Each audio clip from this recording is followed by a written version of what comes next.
हर साल लाखों लोग एक प्रॉमिस करते हैं, इस बार लाइफ मेरी बदलेगी। नया साल, नया डायरी, नया टाइम टेबल, नया जिम मेंबरशिप, नया मोटिवेशन। और सिर्फ कुछ हफ्तों बाद सब कुछ वापस नॉर्मल। अलार्म फिर से स्नूज, बुक्स फिर से बंद, जिम फिर कल से और सपने फिर अगले मंडे के भरोसे। अगर तुमने भी कभी यही एक्सपीरियंस किया है तो शायद तुम्हें लगता होगा कि तुम्हारी प्रॉब्लम विल पावर है या डिसिप्लिन, या शायद तुम खुद ही वीक हो। लेकिन साइकोलॉजी एक बिल्कुल अलग कहानी बताती है, और उस कहानी का विलन तुम नहीं, तुम्हारा ब्रेन है। एक इंटरेस्टिंग बात तुम नोटिस करना, जब तुम फोन अनलॉक करते हो तुम सिर्फ नोटिफिकेशन देखने जाते हो। 5 मिनट बाद तुम कंप्लीटली किसी और दुनिया में होते हो। एक रील, फिर दूसरी, फिर तीसरी, और जब होश आता है तब 30 मिनट गायब। तुम सोचते हो मैंने अपने आप को कंट्रोल क्यों नहीं किया, लेकिन सवाल ही गलत है। असली सवाल है तुम्हारा ब्रेन ने कंट्रोल क्यों छोड़ा। हजारों साल पहले इंसान की सबसे बड़ी प्रॉब्लम सक्सेस नहीं थी, सर्वाइवल थी। खाने की गारंटी नहीं थी, शेल्टर की गारंटी नहीं, कल जिंदा रहोगे या नहीं इसकी गारंटी नहीं थी। इसलिए इवोल्यूशन ने हमारे ब्रेन को एक सिंपल रूल दिया, एनर्जी बचाओ। जो काम कम एफर्ट्स में हो उसे चूज करो, जो अनसर्टेन हो उसे अवॉइड करो।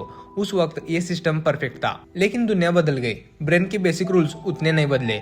आज जंगल नहीं है, लेकिन तुम्हारा ब्रेन अब भी एनर्जी बचाना चाहता है। इसलिए वर्कआउट से पहले बेड अट्रैक्टिव लगता है, बुक से पहले इंस्टाग्राम, लॉन्ग टर्म गोल से पहले इंस्टेंट प्लेजर। ये लेजीनेस नहीं, ये सर्वाइवल सॉफ्टवेयर है जो मॉडर्न दुनिया में पुराना पड़ चुका है। लेकिन अगर सबका ब्रेन सेम है तो कुछ लोग एक्स्ट्रा ऑर्डिनरी कंसिस्टेंसी कैसे बिल्ड कर लेते हैं? क्यों कुछ लोग रोज सुबह उठकर वही डिफिकल्ट काम करते रहते हैं, जबकि बाकी लोग मोटिवेशन के आने का वेट करते रहते हैं? इसका जवाब एक एक्सपेरिमेंट से समझते हैं। 1960s और 70s में साइकोलॉजिस्ट वॉल्टर मिशेल ने एक बच्चों के साथ फेमस एक्सपेरिमेंट किया। एक मार्शमेलो उनके सामने रखा गया। उनसे कहा गया तुम अभी ये मार्शमेलो खा सकते हो, या अगर 15 मिनट वेट करोगे तो तुम्हें 2 मिलेंगे। कुछ बच्चे तुरंत खा गए, कुछ ने वेट किया। बाद के सालों में रिसर्चर्स ने देखा जो बच्चे वेट कर पाए उनमें एवरेज लेवल पर सेल्फ कंट्रोल और लॉन्ग टर्म प्लानिंग में टेंडेंसी ज्यादा थी। इस एक्सपेरिमेंट का मतलब ये नहीं कि एक मार्शमेलो तुम्हारे फ्यूचर डिसाइड करता है, बल्कि ये कि ह्यूमन ब्रेन इमीडिएट रिवॉर्ड और फ्यूचर रिवॉर्ड के बीच कॉन्स्टेंट बैटल लड़ता रहता है, और ये बैटल हर दिन तुम्हारे अंदर चलती है। फोन या पढ़ाई, स्लीप या वर्कआउट, कंफर्ट या ग्रोथ। सबसे डेंजरस चीज क्या है पता है? ये बैटल कभी लाउड नहीं होती,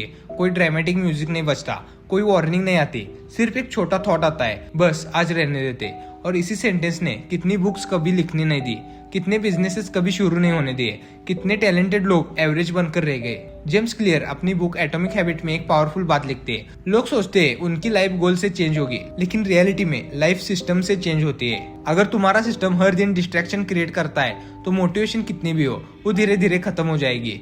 इसीलिए प्रॉब्लम मोटिवेशन की कमी नहीं, प्रॉब्लम एनवायरनमेंट की डिजाइन है। सोचो, फोन टेबल पर पड़ा है, नोटिफिकेशंस ऑन है और तुम पढ़ने बैठे हो। हर वाइब्रेशन एक डिसीजन मांगती है, बुक या फोन। दिन के एंड में तुम मेंटली थक जाते हो और फिर बोलते हो आज फोकस ही नहीं हुआ। फोकस खत्म नहीं हुआ था, डिसीजंस फैटिग हो गई थी। हर डिसीजन ब्रेन की थोड़ी एनर्जी कंज्यूम करता है। इसलिए डिसिप्लिन लोग अपनी विल पावर पर कम और अपने एनवायरनमेंट पर ज्यादा काम करते हैं। वो डिस्ट्रैक्शंस को दूर रखते हैं ताकि उन्हें हर 5 मिनट में हीरो बनने की जरूरत ना पड़े। लेकिन ये सिर्फ कहानी का आधा हिस्सा है, क्योंकि अगर एनवायरनमेंट ही सब कुछ होता तो हर लाइब्रेरी में बैठा हुआ इंसान टॉपर होता, हर जिम मेंबरशिप लेने वाला फिट होता, हर न्यू ईयर पर रिजोल्यूशंस बनाने वाला सक्सेसफुल होता। लेकिन ऐसा नहीं होता। मतलब एक और अनविजिबल फोर्स है जो तुम्हारे हर डिसीजन को क्वाइटली कंट्रोल करती है। एक ऐसी फोर्स जिसके बारे में लोग कभी ज्यादा सोचते भी नहीं। और जब तक तुम उस फोर्स को नहीं समझोगे तब तक कंसिस्टेंसी हमेशा टेम्पररी रहेगी, क्योंकि डिसिप्लिन की असली शुरुआत हैबिट से नहीं, आइडेंटिटी से होती है।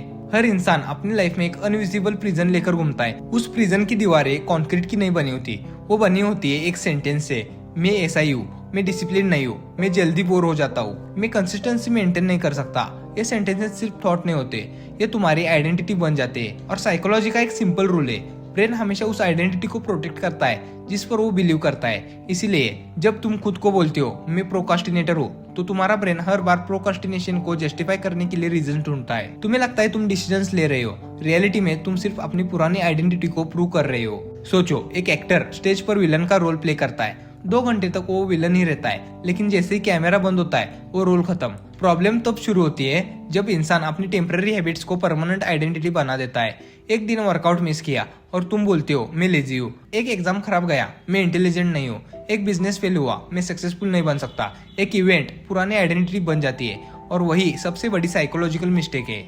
जेम्स क्लियर एक लाइन लिखते हैं, every action you take is a vote for the type of person you wish to become. ये लाइन सिंपल लगती है, लेकिन इसके अंदर कंसिस्टेंसी का पूरा साइंस छुपा हुआ है। तुम्हारा ब्रेन एविडेंस कलेक्ट करता रहता है। अगर तुम आज सिर्फ 10 मिनट पढ़ते हो, ब्रेन बोलता है शायद ये इंसान पढ़ने वाला है। कल फिर पढ़ते हो, एविडेंस बढ़ता है। एक हफ्ते बाद आइडेंटिटी चेंज होने लगती है। इसलिए डिसिप्लिन एक दिन में नहीं बनता, आइडेंटिटी एविडेंस बन जाती है। अब एक interesting observation, Olympic athletes, top musicians, successful founders, ये लोग एक्स्ट्रा ऑर्डिनरी इसलिए नहीं होते कि उनके पास एक्स्ट्रा ऑर्डिनरी मोटिवेशन होती है। रिसर्च हमेशा सजेस्ट करती है कि एक्सपर्ट्स और बिगिनर्स के बीच में बिगेस्ट डिफरेंस अक्सर प्रैक्टिस, सिस्टम, एनवायरमेंट और डिलिबरेट रिपीटेशन का होता है, सिर्फ मोटिवेशन का नहीं। वो अपनी लाइफ को इस तरह डिजाइन करते हैं कि सही डिसीजन लेना डिफॉल्ट बन जाता है। एक राइटर सुबह उठकर ये डिसाइड नहीं करता आज लिखूं या नहीं, उसके कैलेंडर में लिखा होता है राइटिंग एट 8 AM। डिसीजन खत्म, एक्शन शुरू। ये छोटा डिफरेंस सालों बाद मैसिव रिजल्ट्स देता है। अब एक और साइकोलॉजिकल ट्रैप, परफेक्शन। ये सुनने में पॉजिटिव लगता है, रियलिटी में प्रोकास्टिनेशन का एक वर्जन है।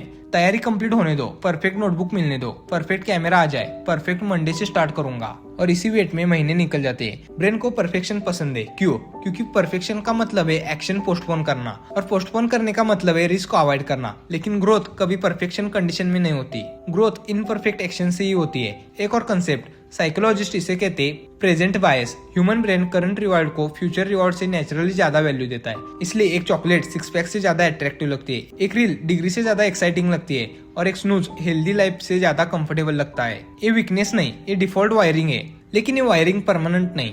हैबिट्स फॉर्मेशन का पर्पस ही यही है कि डिफिकल्ट एक्शंस टाइम के साथ ऑटोमेटिक बन सके। शुरू में जिम जाना डिफिकल्ट लगता है, कुछ महीनों बाद ना जाना अजीब लगने लगता है। यही हैबिट का मैजिक है। अब सोचो, दो लोग हैं, दोनों के पास 24 घंटे है और सेम इंटरनेट, सेम अपॉर्चुनिटीज। एक रोज सिर्फ 1% बेटर बनने की कोशिश करता है, दूसरा सिर्फ मोटिवेशन का वेट करता रहता है। एक साल बाद डिफरेंस ड्रामेटिक लगता है, लेकिन वो एक दिन में क्रिएट नहीं हुआ, वो बना 365 डेज ऑर्डिनरी डिसीजन से।